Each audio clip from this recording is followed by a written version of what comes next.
Layar batin.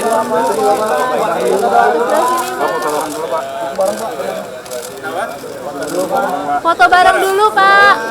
Foto bareng, salaman. Salaman. Salam ya. Ini mas, aku mas. Halo. Tengah.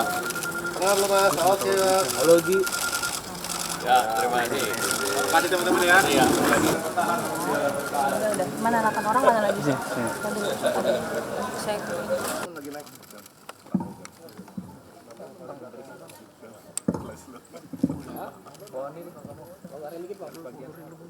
berbagai isu dari bagaimana kita ingin menghadirkan perubahan yang lebih baik untuk negeri kita dari berbagai aspek, tentunya ekonomi, kesejahteraan, keadilan, hukum, dan juga demokrasi.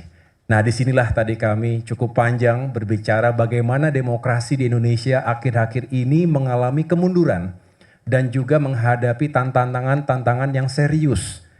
Sistem politik yang kemudian dicoba diutak-atik untuk mengubah sesuatu yang sebetulnya tidak perlu diubah. Contoh, bagaimana sistem pemilu yang sampai saat ini juga masih menyisakan tanda tanya besar.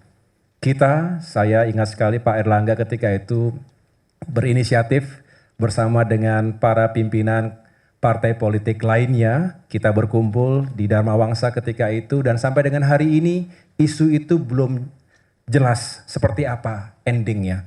Sistem proporsional terbuka atau tertutup. Kita tidak ingin demokrasi kita mundur jauh ke belakang karena perubahan sistem yang sangat fundamental ketika tahapan-tahapan pemilu sudah dijalankan. Ini sebetulnya keluar dari akal sehat kita.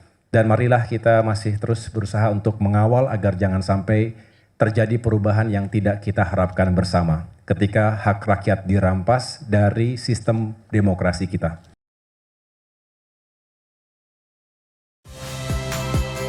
Saya Nitya Anissa, saksikan program-program Kompas TV melalui siaran digital, pay TV, dan media streaming lainnya. Kompas TV, independen, terpercaya.